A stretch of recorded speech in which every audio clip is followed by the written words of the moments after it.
All right, Mr. Steele or Mr. Adams, does the defense want to put anything on the record? Obviously, you need to make a recommendation. Yes, Your Honor. Go ahead.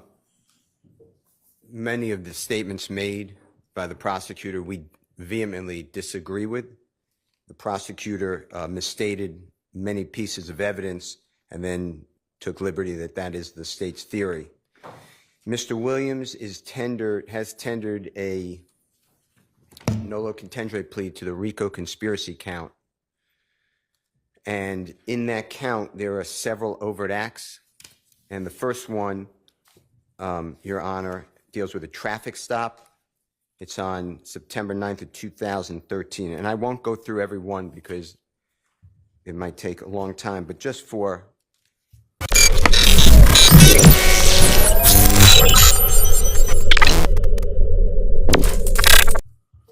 completeness for this, the court knows, Mr. Williams is driving a car. There is a dash cam video of the stop. The officer who testified at the trial 11 years later, the case was a gun was found under the passenger seat. Mr. Williams is not tied to the gun. He's not convicted of that. And the dash cam video that the officer said would have picked up sound as well as definitely video was never turned over to us, supposedly lost. Could not explain the loss. The armed robbery in another overt act of Mr. Dodson, D-O-D-S-O-N, has the following information. The state only, because we haven't called witnesses yet. So the state put up a man who said nothing except, I don't recall. And then they put in his prior recorded jail calls. That man was taken, his name is Mr. Bean, B-E-A-N. He was taken to Grady Hospital and he was spoken with by a detective. The state vehemently accused me of lying to the jury, that the man never went, Mr. Bean was never taken to Grady Hospital, and that somehow I planted on him to say something on a recording where he said, the reason I implicated Jeffrey Williams is because the police told me that it would be easier for me. Then I had to go through the CAD reports and show that Mr. Bean was in fact taken to Grady Hospital, and Mr. Bean on recording told Detective Quinn, who of course told the truth. Yes, when I spoke to the detective previously, I did lie. Then what the state doesn't tell the jury is that there's another man in the car. He is shot at the scene. He's arrested. He pled guilty. His name is Fred Prethro, P-R-E-T-H-O. And Mr. Prethro is in the Georgia State Prison System, easy to find. Mr. Prethro was in Grady Hospital also, unfortunately suffering from a gunshot wound. And you can hear the medical equipment behind him. And Detective Williams came in and was recording the whole conversation and said how many people were in the car. And Mr. Prethro names the people. Adrian Bean, who's the gentleman I just said, himself, and Walter Murphy. Are you sure there weren't a fourth person in the car? No, the three of us. The state doesn't call that person. The state does call Detective Williams. So I wanted to ask and inquire on that. The state, to obstruct, if that's obstruction, asked the predecessor court to prohibit me from getting into the fact of any conversation that would have impeached another witness. It's fine. Fred Prethro's on my witness list as well as the detective, and I have the recordings. In addition to that, Walter Murphy gave a statement while in the hospital, and his statement is very interesting. It's two different police reports, signed the same date, which is September 11th of 2013, and on the first 7 lines of the police report, they're identical. Then all of a sudden, when it gets to, on the right-hand police report, it says, Mr. Murphy stated that there were 3 people, I believe, I have to go back, in the vehicle. On the other police report, it states, Mr. Murphy stated there were 4 people. There's no reason that they should be different. They're both signed the same. The state doesn't call that officer at all. I tried to ask Mr. Murphy about it. The state objects, and the predecessor judge sustained the objection.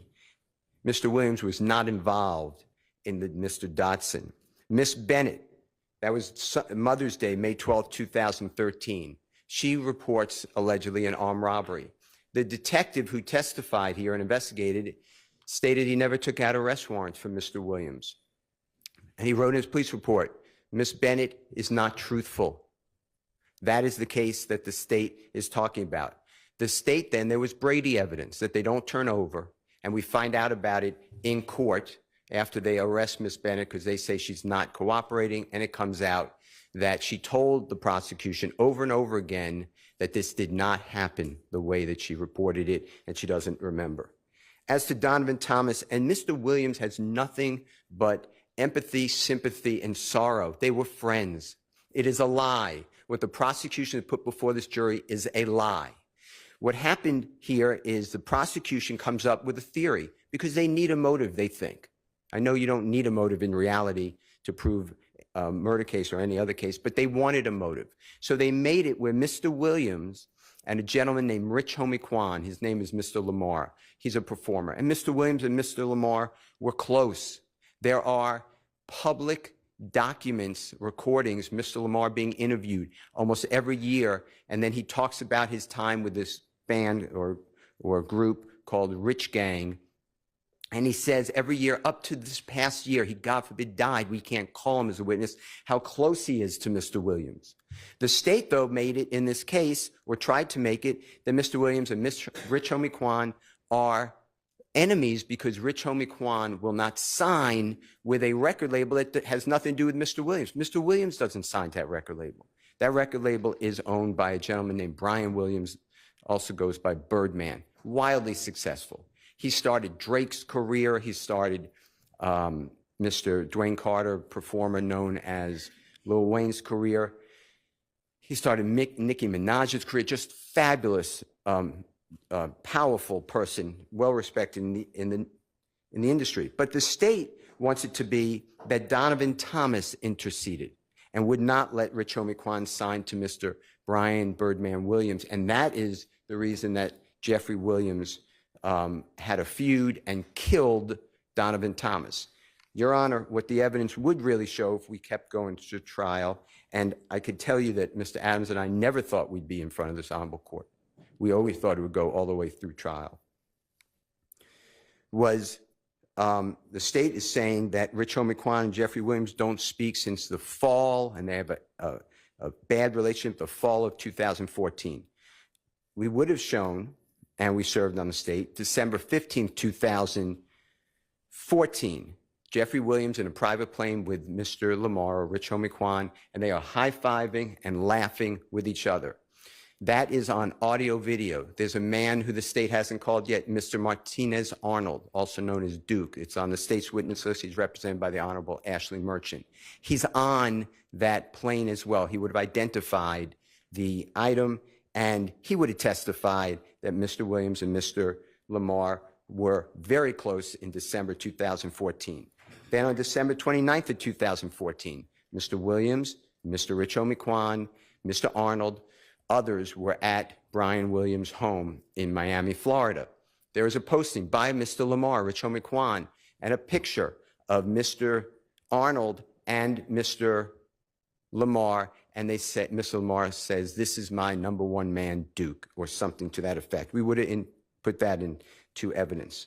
In addition to that, Your Honor, on December 8th, 2 days before Mr. Thomas, God forbid, was killed, Mr. Williams is with Mr. Thomas, as well as Mr. Sledge and Brian Williams in Brian Williams' tour bus outside of a fabulous entertainer, artist, Mr. Clifford Harris, T.I.'s studio, and at that time, they were very close. But you also have the detective with the gang unit, Detective Underwood. I asked her within the last 2 weeks or 3 weeks, did you do any, and she was on the gang unit the entire time, including today. And I asked her, do you have any evidence about Mr. Williams and Mr. Thomas being close friends? And she said, yes, of course I knew that. I said, how about in January of 2015, close to time of Mr. Thomas's death? She said, yes, they were close friends. Mr. Michael Sprinkle, he's a deputy district attorney in the Fulton County DA's office. He has a recording with Mr. Treadwell. You've heard the name O.G. Bentley.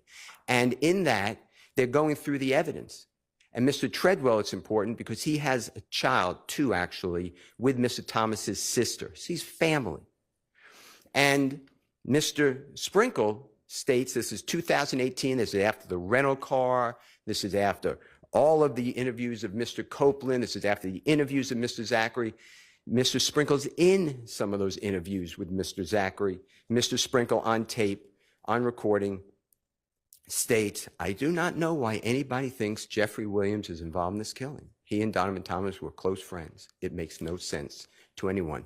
And Mr. Williams was never arrested, never charged, even in this, as the court just noted, with anything to do with Donovan Thomas's, God forbid, killing. In addition to that, Donovan Thomas has a place that he used to stay with a group of people on Auburn Avenue. Jeffrey Williams performed and did a music shoot there to try to help other people who are suffering in poverty to get out and to be able to be seen and to broadcast their music. Jeffrey Williams does that for everybody because he comes, Your Honor, from the struggle of total poverty, seeing people killed. He saw his brother die right in front of him, and the law enforcement, I'm not blaming anybody, everybody's on edge, but law enforcement would not get any help for him because there are all these people around.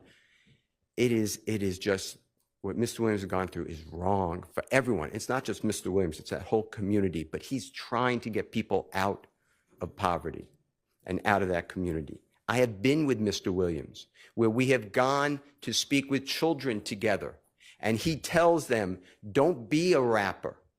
Be like Brian, be a lawyer, keep in school. He tells his children, get your education.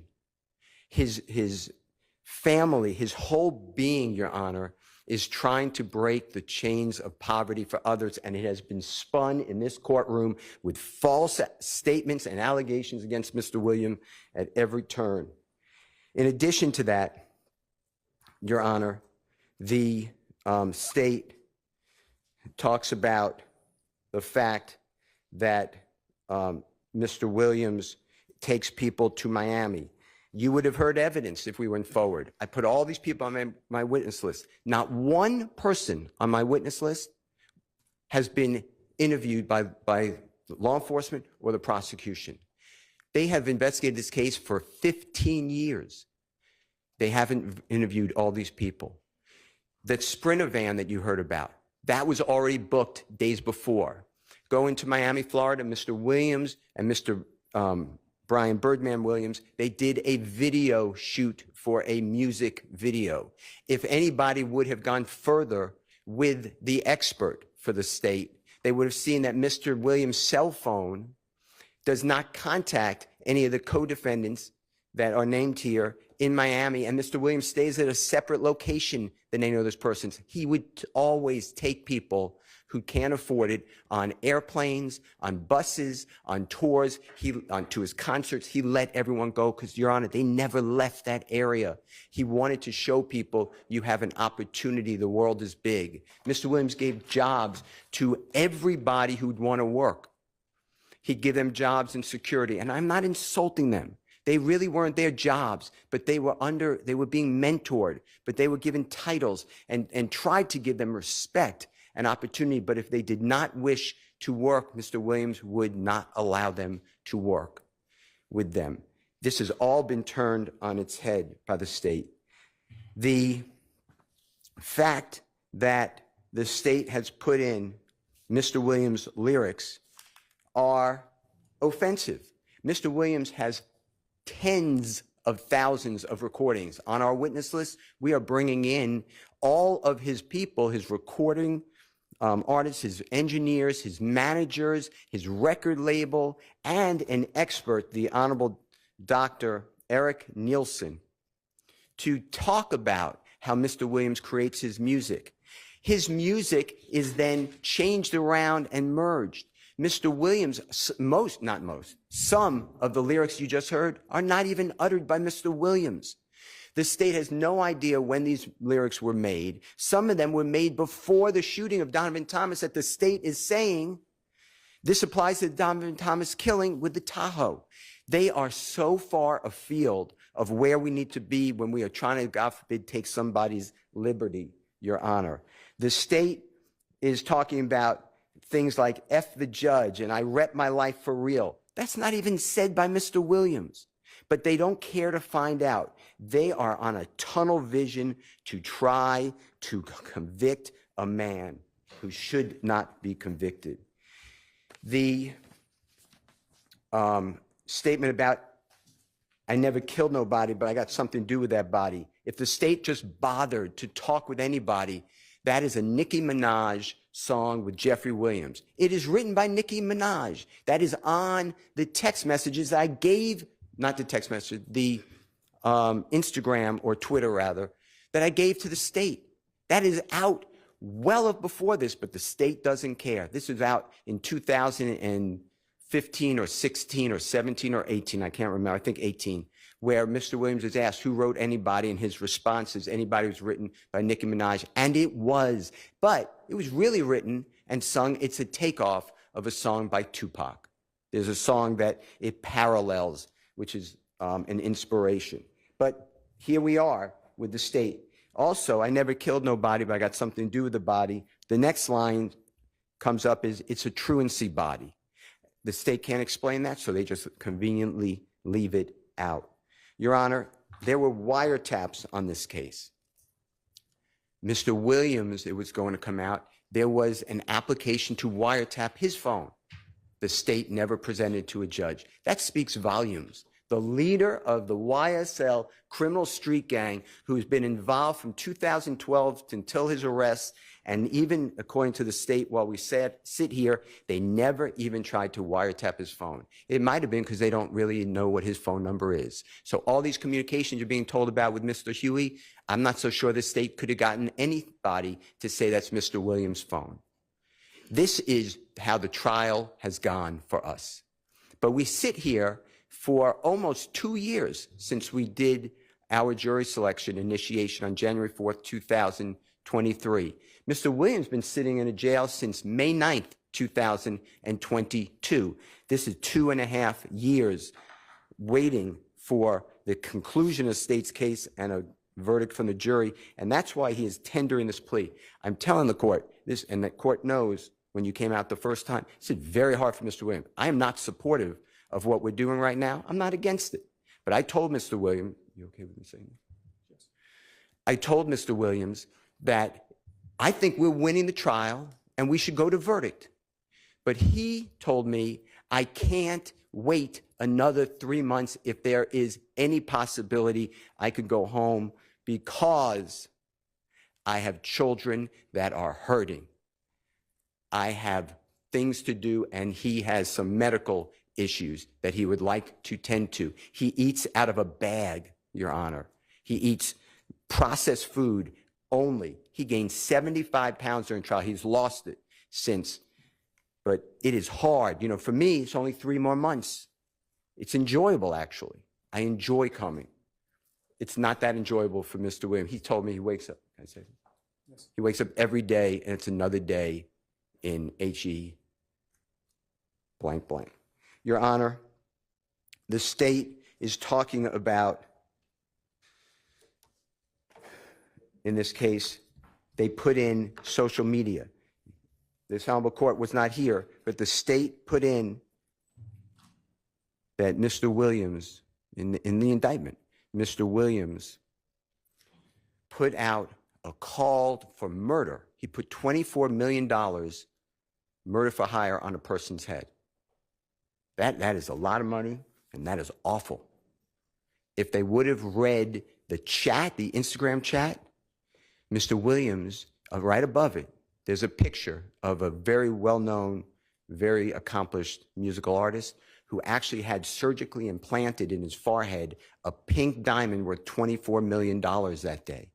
That's what Mr. Williams would talk about. That's the type of evidence that is coming from the state of Georgia in this case.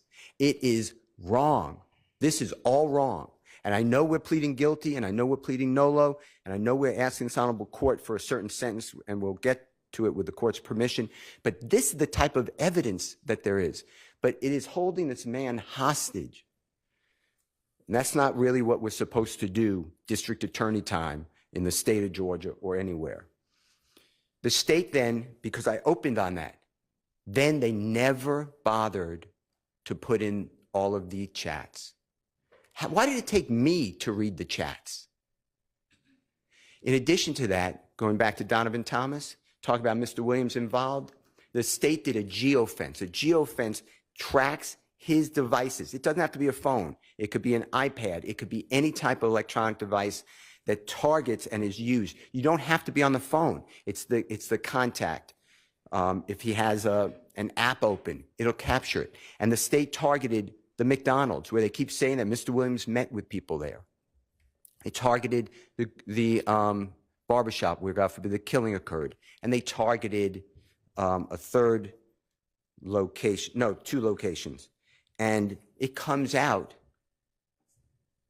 Ms. Williams' devices are not there. It's exculpatory. I don't get that information.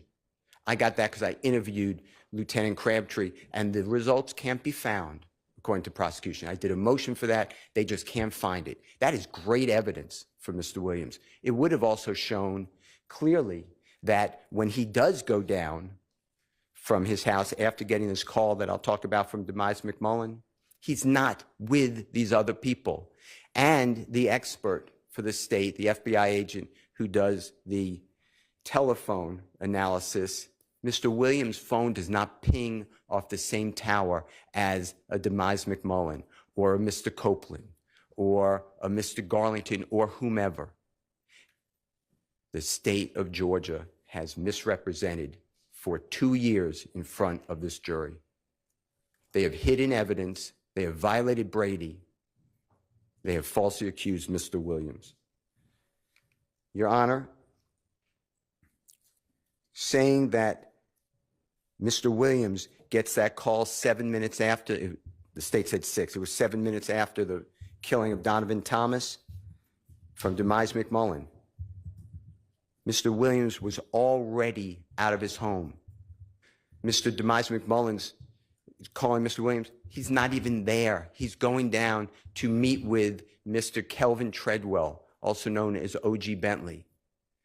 O.G. Bentley was supposed to go to Miami, Florida.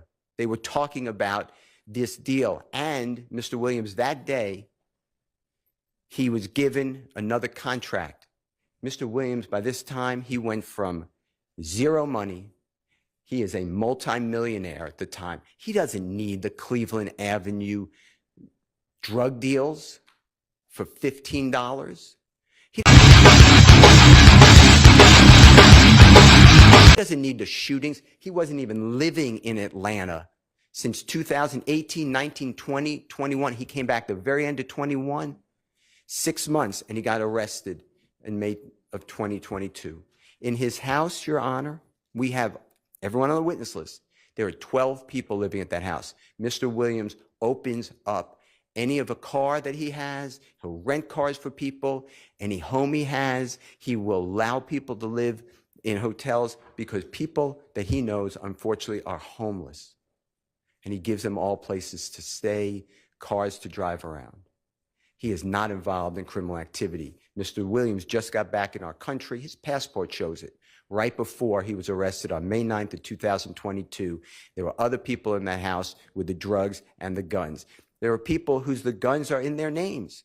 They were going to come in court and claim the guns. Everybody else was doing as well, but Mr. Williams has entered a guilty plea. I'm not going back on that, but I just want you to know that this case is just wrong to do to somebody with no bond and to hold him hostage. He wants to, you may not do it. He's aware of that. He's aware of that. But the state offered him 15 years on probation. But they keep piling on these conditions. He just said, he made up his mind. He said, I'm just going to go with it. I got to get home. Judge may not let me home, but I'm not doing these conditions and admit that I'm the leader and I'm involved in the killing and my music just promoted everybody to do it. He's not going to do that. So he did not do that. And that's how we wound up here. The state, the night of the killing, people came to Mr. Williams' home.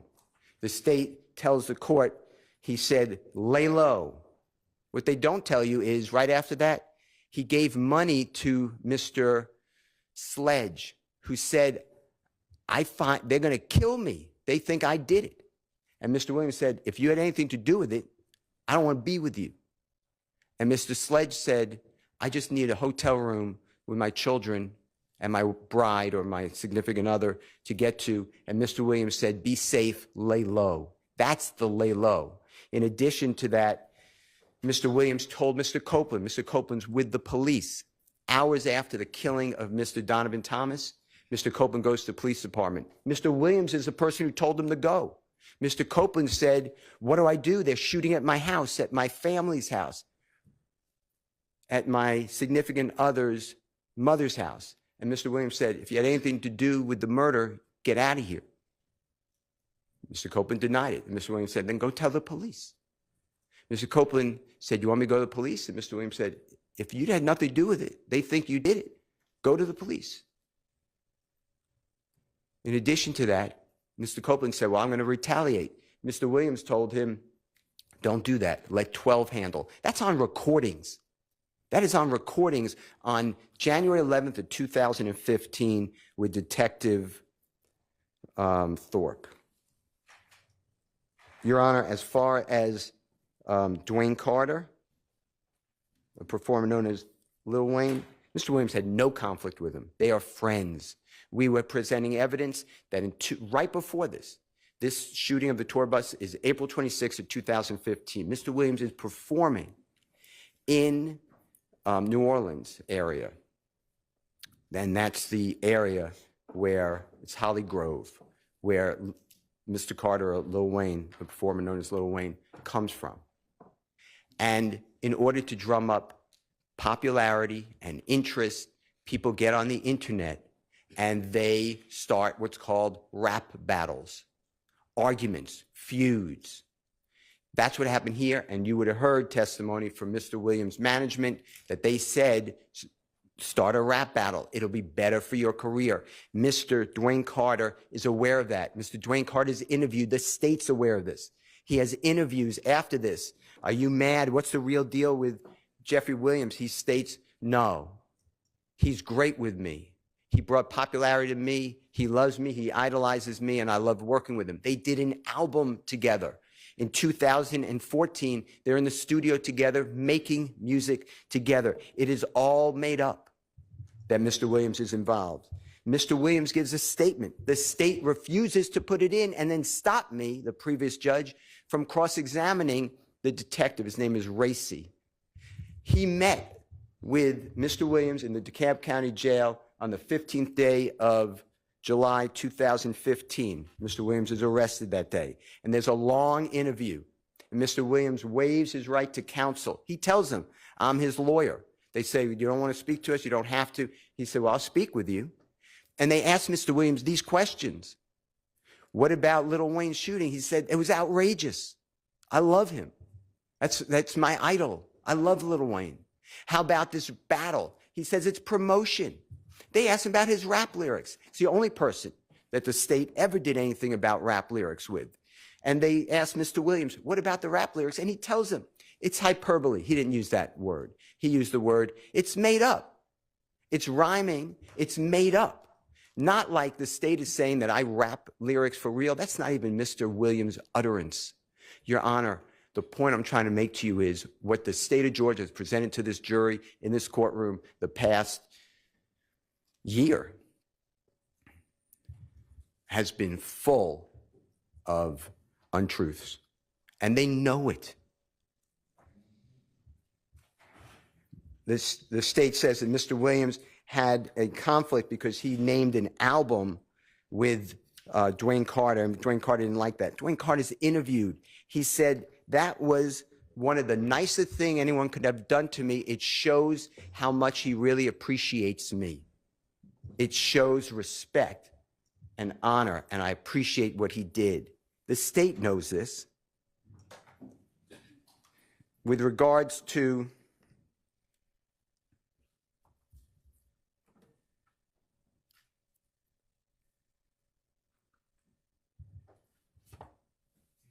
Jimmy Winfrey,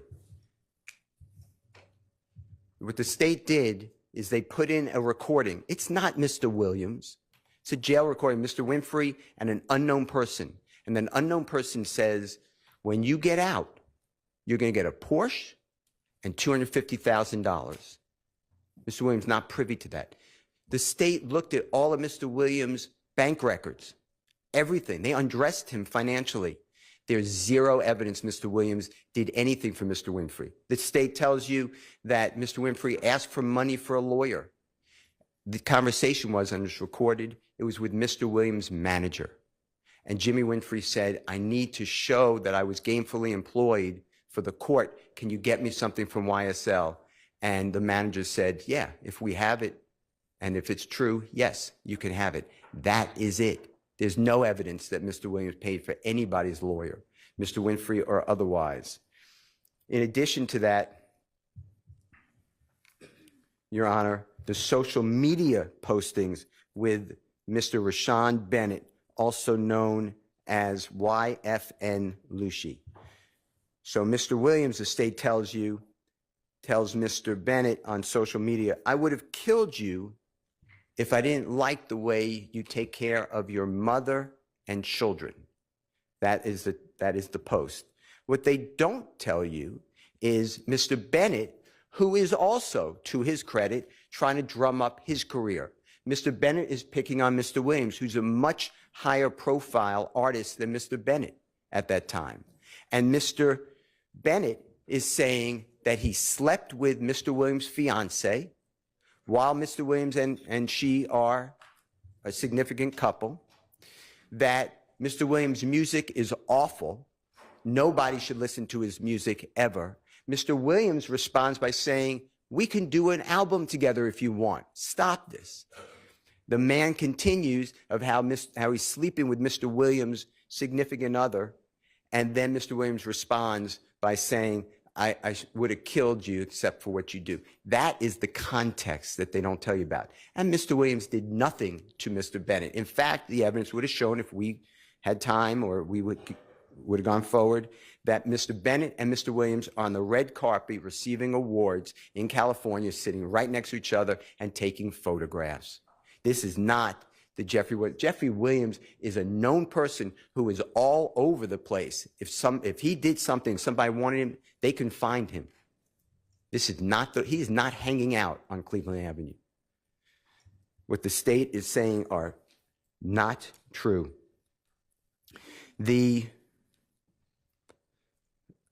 situation with Mr. Bennett, so he's in the Fulton County Jail, and he's housed, and there are crazy, sick, violent people, and they're on the phone, and Mr. Myrick, M-Y-R-I-C, is calling other people, supposed co-conspirators. How much will Jeffrey Williams give? He doesn't say that, but that's the theme of it, as well as Christian Eppinger. What the state doesn't tell you is that when Mr. Sumlin is asked, hey, find out how much Thug will pay me to kill Mr. YFN Lucci, Mr. Sumlin says, I don't know his number. I can't get in touch with him. He doesn't talk to me. And that's because, Your Honor, since 2015, and he means no insult, but Jeffrey Williams has had zero contact with Shannon Stillwell until this case, Kenneth Copeland, Demikian Garlington, Justin Cobb, Demise McMullen, Mr. Sledge, Mr. Murphy, all these people. This is a lie. This is a 100% lie, and that's why we tendered a no-low plea to being a leader of a criminal street gang. Mr. Williams is not a leader. In fact, if it would go forward, on Mr. Huey's phone, there are conversations with Mr. Copeland. And they both say how Jeffrey Williams is a zero, and F him. And they don't talk to him, and Jeffrey Williams never does anything for them. Mr. Huey, Mr. Williams met later. He met him closer in the time of 2020. Mr. Huey's father went through a horrible episode that Mr. Williams knew, and that's how Mr. Williams knew his son who's Mr. Huey. And Mr. Huey's on hard times. And Mr. Huey's making mistakes. And Mr. Huey, supposedly, Mr. Williams believes, armed robbed a man named Chandler Durham, D-U-R-H-A-M. Mr. Durham is Mr. Williams, and he's a fabulous record engineer. And Mr. Williams states, give him back, tell him to give back the property or he's going to die. The state puts that as an overt act. No one dies. The property doesn't get returned. Mr. Huey ignores Mr. Williams. The state told you today that Jeffrey Williams sent Mr. Huey a posting that Mr. YFN Lucci is going to be performing on January 19, 2020. That's not true. Mr. Huey sent that to whoever phone that was. And all it says is slat and slatty. Well, I went out to the places that Mr. Bennett was supposed to perform. There's no shooting. There was no fight. There was nothing to report. There's nothing here. In addition, the state says same thing on September 12th, September 2nd, 2022 on Mr. Huey's phone. I'm not conceding that was Jeffrey Williams even having a conversation with him, but even if it was, it doesn't show anything. It says slatty, lay low. Lay low means don't do anything. Get out of the way. That is what it is. That is Mr. Williams' role. Mr. Williams, there is evidence in the record, and there would have been more. He takes people on tour with him. He takes people to the mall with him. But when they do crime or do things to people, for instance, there was a prostitute, and several people gave that prostitute money, $500. And the prostitute, at the end of the $500, getting $500 from several people, had sex with a person, and then she was armed robbed. So all the money came back. Mr. Williams wasn't involved in that, but he heard about it. He made those people find the prostitute and repaid her every dime. People stole from stores that Mr. Williams found about. He went to the stores and he repaid all that. He didn't steal anything. He doesn't need to steal anything. Your Honor, Mr. Williams stands with Elton John. Elton John called Mr. Williams the next coming of John Lennon. Mr. Williams is unbelievable talent. He's not just a rap artist. In fact, when he's interviewed in 2017, he gives a statement and he says, I had to learn rap. He grew up in a house learning other forms of music. He likes all music, but rap hit in his community, and his community raised him. They supported him. They came out to him. They made him get into establishments. And once the establishment saw all the people come out, he got more establishments. And then he went out of that little area in Atlanta to other parts of Georgia and then to all the neighboring states and throughout our country. And he has performed on every continent but one. He has performed in front of being the headliner, 300,000 people at one time. He has a real life and career. He is not the leader, and he is not worried about buying jewelry that is stolen. Mr. Williams is actually innocent. I'm not trying to corrupt our plea. That's his plea, and he's entitled to it, and he wants it. All right, Sergeant, can you swear in Mr. Williams? Raise your right hand. You swear firm testimony you give the truth, the whole truth, and nothing but the truth.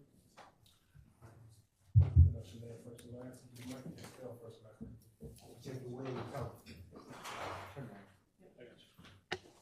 Jeffrey Williams, Jeffrey, Williams.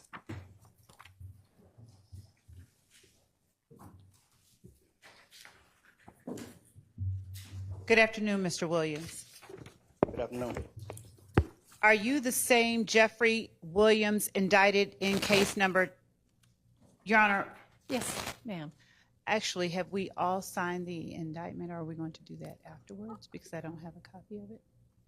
I don't know the answer to that. I don't believe that we have. We have not signed the indictment. Okay, probably be a good idea to do that.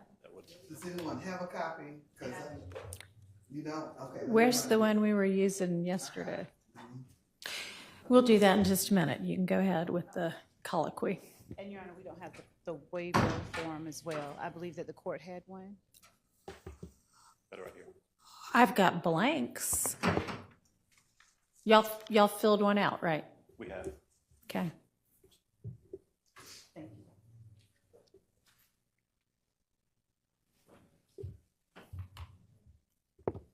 Mr. Williams, are you the same Jeffrey Williams indicted in case number 22SC183572?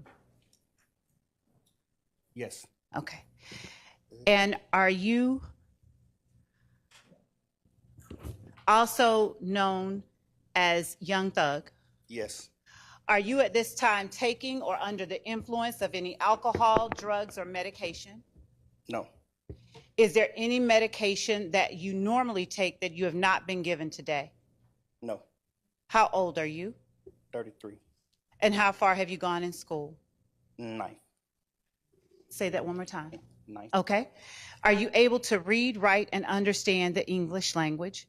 Yes. All right. Do you understand that you are charged with the following offenses? Conspiracy to violate the Racketeer Influenced and Corrupt Organizations Act, participation in criminal street gang activity, the leadership charge, participation in criminal street gang activity, violation of the Georgia Controlled Substances Act, 3 counts, possession of a firearm during the commission of a felony, and possession of a machine gun. Do you understand that? Yes. All right. And do you understand that you have the right to plead either guilty or not guilty to these charges, and that if you plead not guilty or remain silent, you will continue to receive a jury trial? Yes. All right. And have you received this waiver of rights form that I hold in my hand from your attorney and reviewed it with your attorney? Yes. All right. And is this your signature on the bottom of this form? Yes.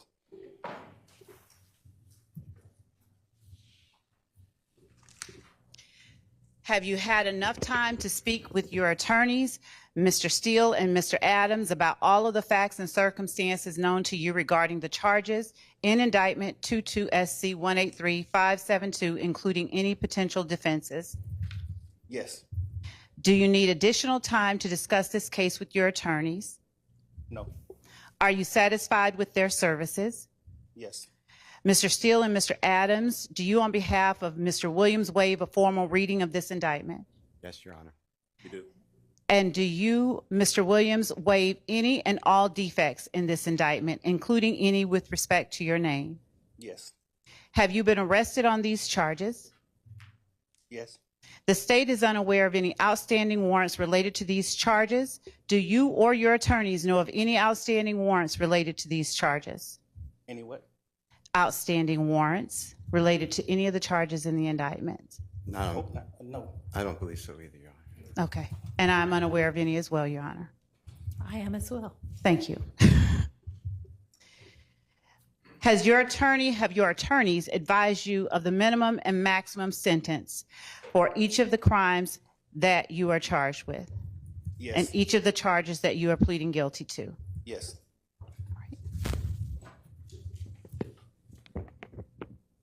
Your Honor, with respect to the charges that Mr. Williams faces, count 1 carries a minimum charge of 5 years and a maximum charge of 20 years in prison, or up to a $25,000 fine, or both.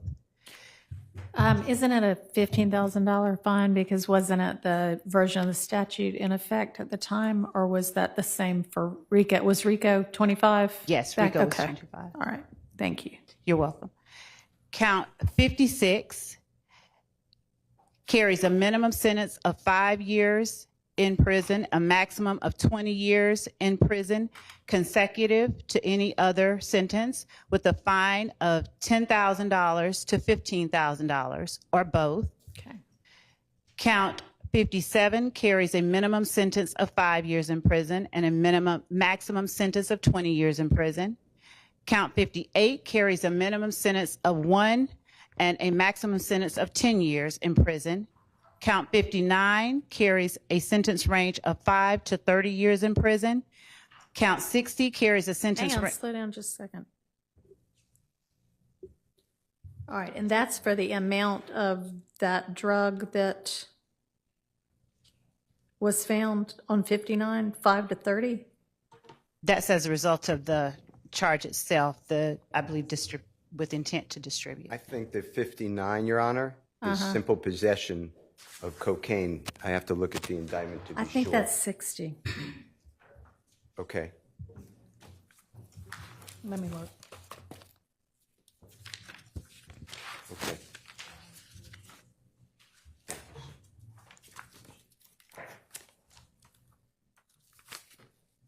And Your Honor, 59 is codeine, and Yes. 60 is cocaine. Yes. So,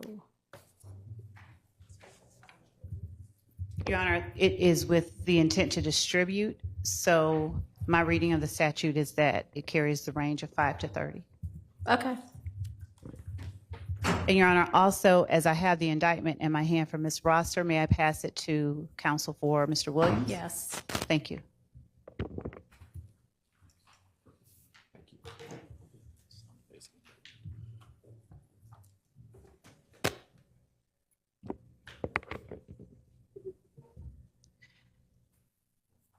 Your Honor, with the court's permission, I'll permit time Go for ahead. them to. Okay. Count 60 carries a range of 1 to 5 years in prison.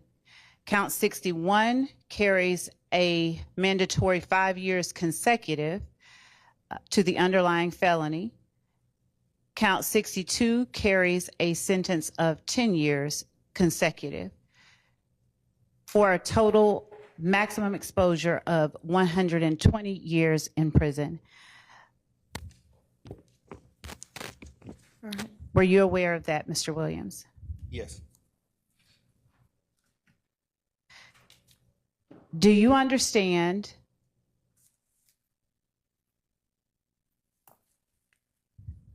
that neither the court nor the district attorney's office has anything to do with parole or the Department of Corrections or the Board of Pardons and Paroles, and that if you are sentenced to confinement in the Georgia Department of Corrections, no one can guarantee parole?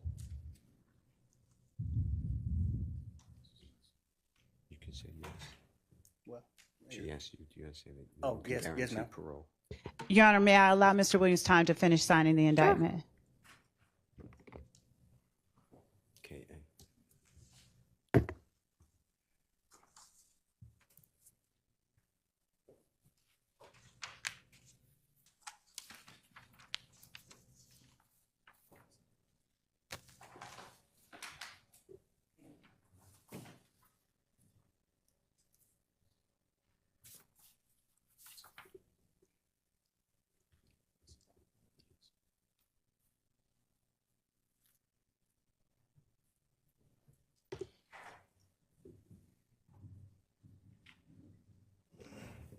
Your Honor, with permission, may I approach with a member of Mr. Williams' team? You may.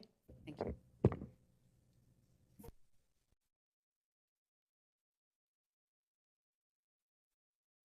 One hour later.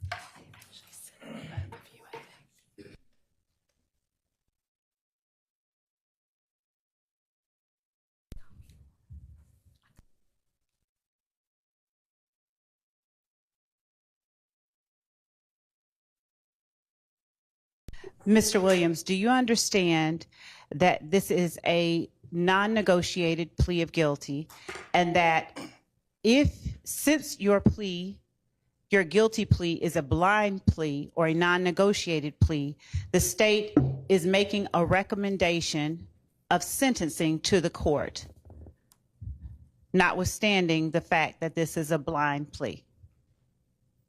You understand that, Mr. Williams? Yes. Okay. And Mr. Williams, were you aware of the state's previous offer that was turned down prior to your making this non-negotiated plea? Yes. All right. And Your Honor, at this time, the state is making a recommendation of 45 years with 25 to serve in custody, followed by 20 on probation.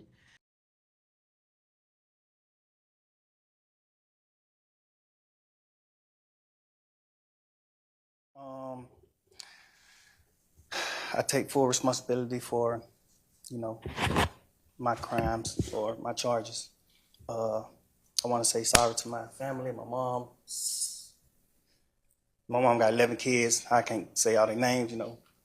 My managers, my kids that's not here. Really everybody that got something to do with this situation, I want to say sorry for just like, you know, having so much time invested into this, you know, and I am a smart guy, I am a good guy, and I really got a good heart, you know. I find myself in a lot of stuff because I was just nice or cool, you know, and I understand that you can't be that way when you reach a certain height because it could end bad, and it don't really have to have nothing to do with you, but it could end bad and it could, you know, fall on you. And I know the choice is yours, it's up to you, and I hope that you allow me to go home today and just trust in me to just do the right thing and never see you again unless it's at a, you know, bar in the future or something. Just out of this type of situation, I promise you I won't ever be in this type of situation again. I'm going away. I've learned from my mistakes. You know, I come from nothing and I've made something and I didn't take full advantage of it. I'm sorry. Through these last 2.5 years of my life, you are really, truly, honestly, the best thing that has happened to me because you made everything fair for me and everybody involved on both sides, you know. I'm sorry to the sheriff, you know, everybody for just having to put extra time in. I know y'all got paid more money, but I'm sorry for y'all having to put this extra time in to be away from y'all family, you know, and I just hope that you find it in your heart to allow me to go home and be with my family and just do better as a person. I know what I bring to the table. I know what I am. I know the heights I've reached. I know the impact I got on people, period, in the community, you know, all people. I learned that late, like these past 2 or 3 years of my life, I kind of learned that late. And maybe it was because I was, you know, probably on drugs or anything, I don't know. But I have came to my senses and I understand what I mean to this world. But I am a good guy, you know, I don't mind doing stuff like, you know, like free shows, and I always did that. You know, I did free shows and gave it to single parents, millions of dollars. You know, I made $1.8 million on a free show, and I gave it all to single parent charity. And I did like 2 or 3 shows that made like $700,000 a piece, and I gave it to the breast cancer organization. Like, you know, I do things like I put millions of dollars back into my community for real. I really did. I did more than anybody ever did from my side, you know. But I understand, you know, rap lyrics. I understand how it could be twisted. I understand what it could do to the mind of people. I understand all that, and I promise you I'm 100% changing that. You know, it's just, I'm older, I'm grown now, you know, and it's just like, I'm smarter. It's more things to rap about. Like I've experienced a lot of good things. I experienced more bad things, but I experienced a lot of good things too. And anyway, I can go forever. Well, I appreciate it. And I appreciate that you do realize how much of an impact you have on people. I mean, it's past your neighborhood. It's worldwide, especially young people. And having come up from where you came up from and living in and around that, you know that gangs are damaging to our community. And it may be that a whole lot of rap music and the rap industry is, I mean, honestly, it sounds like a modern day version of kind of WWE wrestling that used to be on television, where people would just get up and posture and act like they hated each other. And it may be that that's a lot of what is going on in the music industry with rap. But whether it is fake or not, it has tremendous impact on kids and young people who think, this is cool, this is what I want to do, look at him, he's a millionaire, I can do that by being, you know, a gangster in the streets. And that's not true. What you're likely to have happen to you if you're a gangster in the streets is you get shot, you get killed, or you get thrown in prison. And those are, you know, by far the most likely outcomes. And, you know, you've been in here watching the trial, and you've seen the pictures of Mr. Ryan posing with a gun as big as he is at 15 years old and going out and shooting and killing another teenager. And that's what gangs do, and that's unfortunately a lot of what rap music does. And if you are a modern day John Lennon, you know, I mean, he might have rapped too in this day and age. I don't know, but I know you're talented, and even if you choose to continue to rap,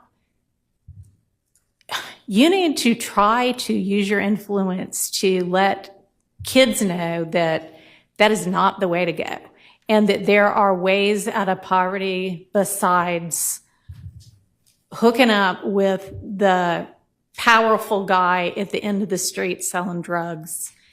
And, you know, I know that happens for protection sometimes, but a much better way would be getting an education and setting, you know, hanging around with people who set a good example.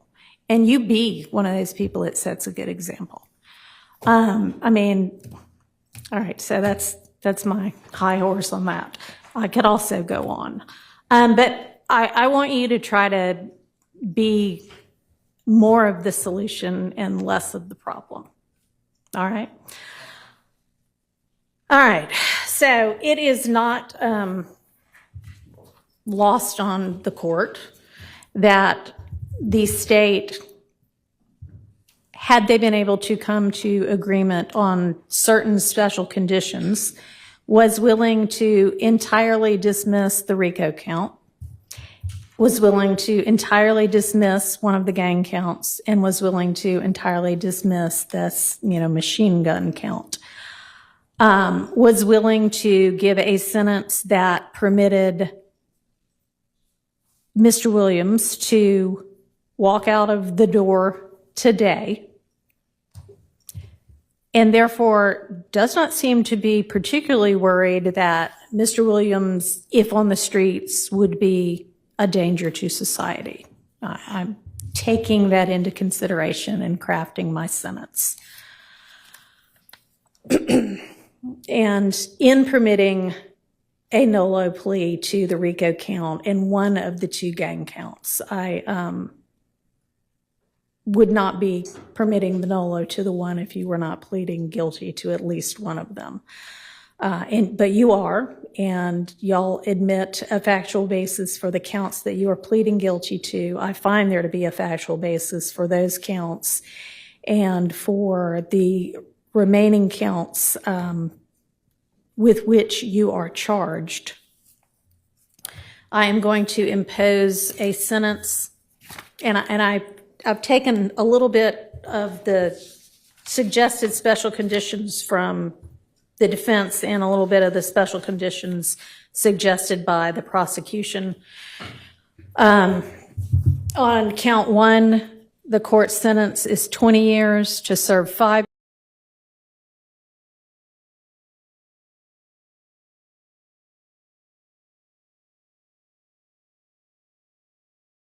I'm Brian Steele, Brian Steel.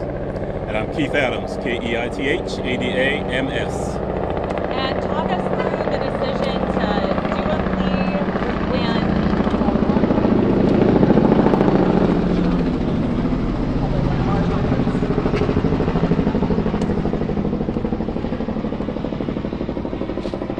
all right, if y'all don't mind talking us through the decision to make a plea and just how today ended up going and transpiring.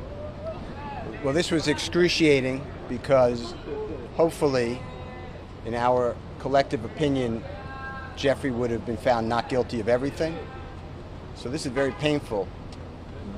But that's another 3 months or so in custody. And he wants to go home to his family. And negotiations totally broke down with the district attorney's office. Horribly broke down. And at that point, we believed that justice would be found with the honorable court. And Jeffrey just wanted to go home.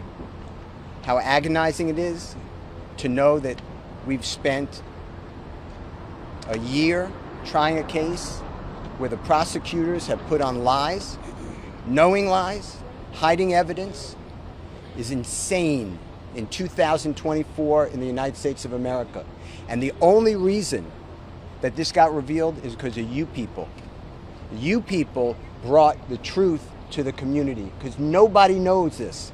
This is not the only courtroom it's happening in, and I just want to thank all of you.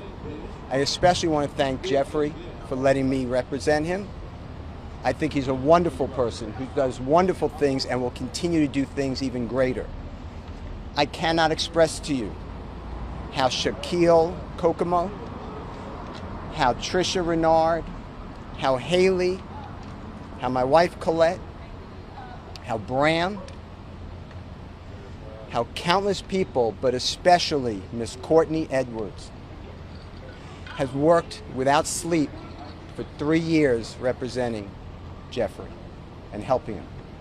I will never be able to stand with anyone more ethical, honest, hardworking, insightful, intelligent, and kind than the Honorable Keith Adams. The gentleman to my left is the best lawyer in the country. Mr. Steele, do you think prosecutors negotiated in good faith at all during any of these negotiations? Why don't you let me take this one? Let me answer that. The short answer is no. This is a case that possibly could have been resolved if folks were reasonable. But we did not believe that we could enter into good faith negotiations with people who wanted a case resolved in a manner simply to save face. And Jeffrey Williams was not going to say things that they wrote for him, that they wanted him to say, that was their theory when it wasn't true. And so, good faith, no. I don't believe we were ever really negotiating in good faith. And you've been here the past year that this case has been on trial. You've seen the numerous motions for mistrial. You've seen the behavior of the state. You've seen the dishonesty. You've seen everything being hidden. You've seen things come out in court, in front of you. And so you know what kind of prosecution we were dealing with, and that's okay. You know, Mr. Steele and I have fought through this the past 2.5 years. And as he said, we ultimately decided we were going to put our faith in the court as opposed to the folks on the other side of the aisle. And, you know, the best thing out of all of this is that Jeffrey Williams, in a very short period of time, will be home. And that's all we've wanted from May 9th, when they went and picked him up and have held him in jail without a bond for the past 2.5 years. He'll be home shortly. Keith and Brian, this either one of you can answer. So I have 2 questions for you. First off, you go into a blind plea, you don't know, right? There's nothing for sure. What was your emotions like when you guys went into that? I would imagine the conversation, can you kind of take us into the room before you went out into court, what the conversations were back and forth? Obviously, I know there's attorney-client privilege, but it's a big decision. Well, I didn't want to give up the jury trial, but that was a decision made, and once that decision was made, we were just thankful that there are people like the Honorable Judge Whitaker who understands what a trial is like and what it should be like. And I cannot thank the Honorable Court for being here and coming in. She is not our first judge, but she's the first time we received justice. Mr. Adams, this is your second high-profile RICO case here in Fulton County. Do you think that maybe the prosecutor's office is abusing that statute? And what are your opinions of RICO generally? I have, for the 30-some-odd years that I've practiced law, always believed that if you, as a prosecutor, think that someone has committed a crime, you charge them with the crime, you put it in front of a jury, and then you do it fairly and let the chips fall where they may. The courtroom is not the place to get adventurous, to get inventive, to think, well, we don't have evidence on him for any of these incidents, but maybe, if just maybe, we tie him up in a RICO and put him with people who may have committed crimes, we can get him that way. That's an abuse. And so, yes, for some strange reason, the Fulton County DA's office seems to be in love with RICO, and my honest opinion is that they're in love with it because it makes it easier for them to try and convict people that they otherwise could not convict. And that's what was happening here. We're fighting a mountain, reams of evidence, most of which didn't have anything to do with us. And so, is it an abuse? I think it is. There are better ways to, and I used to be a prosecutor, right? And I can tell you that there are better ways to prosecute cases than the way this case was prosecuted. You guys obviously rejected initially what the state was going to offer. Is there some details you can give us? Because it sounds like from what you guys decided in court, I mean, it's still pretty stringent. There's a lot of different details, but what was the state asking for that you guys rejected? I'm not going to get into plea negotiations because they are privileged under statute, but it was outrageous. They would let him out of custody, but they would have a tether around him so tight that is unconscionable.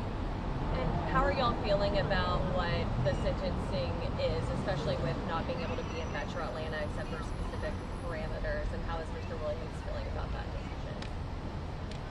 You know, we're okay with the sentence. There comes a time in any case, if a person is sentenced, that we're out of the courtroom, and now what happens to that person is entirely up to them. Jeffrey Williams is a fantastically talented man. He is a great person. He's become a great friend over the course of the last couple of years. And he has the ability, the incentive to go forth and do everything he needs to do to put this behind him. And we're confident that he will.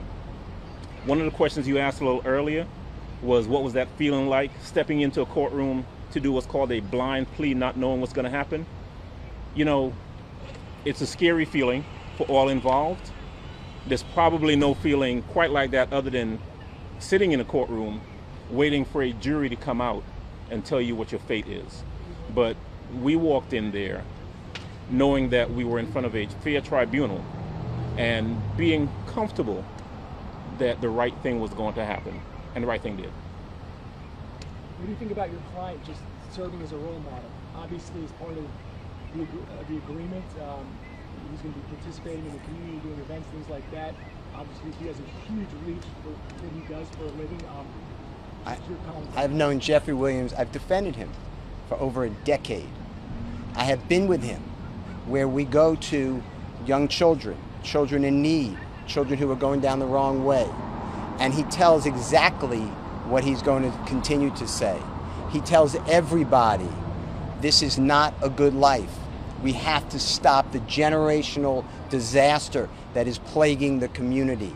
And although right now I'm successful, I'm a product, but every one of you can get out. And he always stresses education.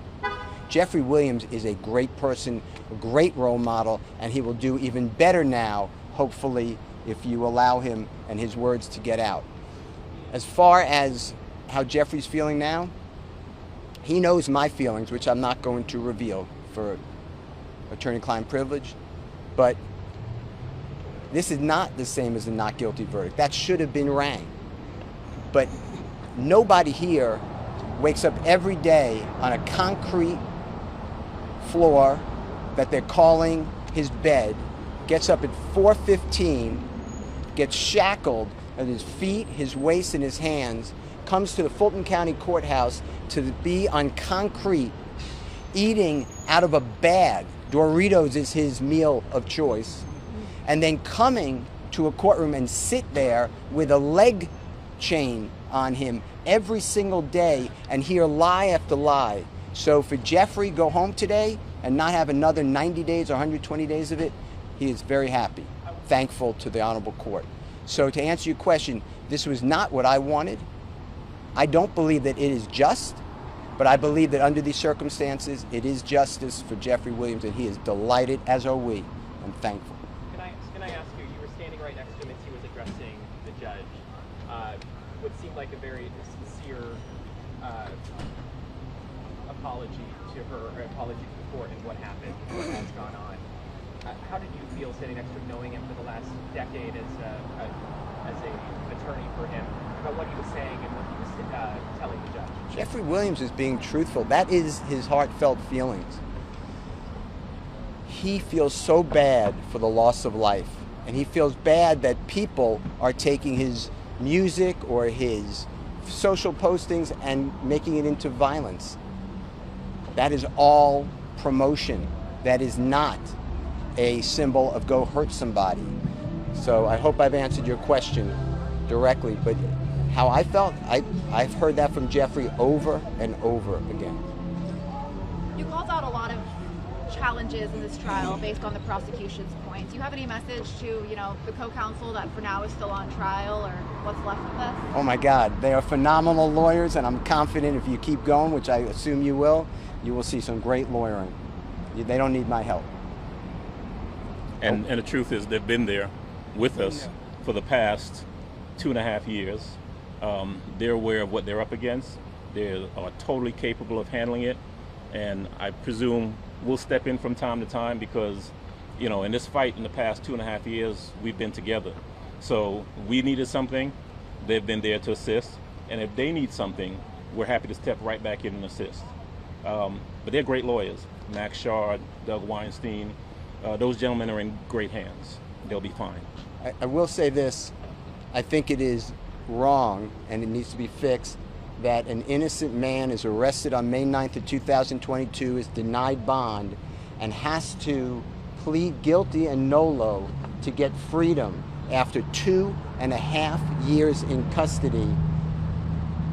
That should not happen. Nobody should be on trial. Jurors, think about what they're going through. Nobody should be on trial like this. And if Mr. Williams didn't have the resources, this never happens well for anybody. So I think it's an abuse, to answer the AJC's question. I think it's an abuse of the statute of RICO to do this to people. Is it fair to say you don't believe justice was served today? I believe that Mr. Williams is home, and I'm delighted. Justice would have been served on May 8th of 2022 if the grand jury no-billed his indictment. That would have been just. And it's wrong to be under investigation. He's been under investigation for 15 years. 15 years by task force of federal government and local government. Think about that. Think about your children doing that. And that's okay. If it's okay with you all, then we should really start moving to another country. I want to thank everybody so much for everything you do. I cannot thank you all, because without you guys, this just keeps rolling in injustice. It's got to end. The criminal justice system, the presumption of innocence, the Brady rules, the ethical rules, they have to survive. Otherwise, we all are victims of this. Anyone can sit in that seat next to Keith Adams. Thank you all so much. And no one sees it unless you guys do what you do. But I tell you what, there is a whole world of people out there who have watched this trial over the course of the past 2.5 years. The past year that we've actually been in the courtroom trying the case, who are much more educated to how things work, and unfortunately, sometimes how things don't work. Thank you guys. Thank you, everybody.